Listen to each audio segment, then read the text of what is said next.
আজকে আমরা note video দিয়ে একটি অসাধারণ টেক্সট এন্ড রাইস ইফেক্ট তৈরি করব, যে ইফেক্ট ব্যবহার করলে আপনার ভিডিওতে এনগেজ বাড়াবে। চলুন স্টেপ বাই স্টেপ শুরু করি। প্রথমে নোট ভিডিও অ্যাপটি ওপেন করুন, নিউ অপশনে ক্লিক করুন, লাল রঙের প্লাস আইকনে ক্লিক করুন, তারপর তৃতীয় অপশন টেক্সট সিলেক্ট করুন। ডাবল ট্যাপ টু এডিট এ দুইবার ক্লিক করে আপনার টেক্সট লিখুন। ফন্ট সাইজ স্পেসিং আপনার পছন্দ মতো ঠিক করে নিন। তারপর সাদা প্লাস আইকনে ক্লিক করুন। এবার অ্যাসেট স্টোরে যান, তারপর রেজ সিলেক্ট করুন, কালার লেন্থ ব্রাইটনেস ঠিক করুন, অথবা আমার সেটিং অনুযায়ী আপনারা ব্যবহার করতে পারেন।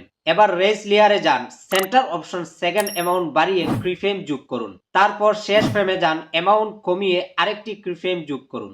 তৈরি হয়ে গেল টেক্সট রেজ ইফেক্ট। এবার আপনাদের ভিডিওটি এক্সপোর্ট করুন। এক্সপোর্ট করার সময় একটু সময় নিতে পারে। যদি ভিডিওটি ভালো লাগে এবং উপকৃত হয়ে থাকেন, ভিডিওটি শেয়ার করে দিবেন, লাইক কমেন্ট এবং ফলো দিয়ে পাশে থাকবেন। আল্লাহ হাফেজ।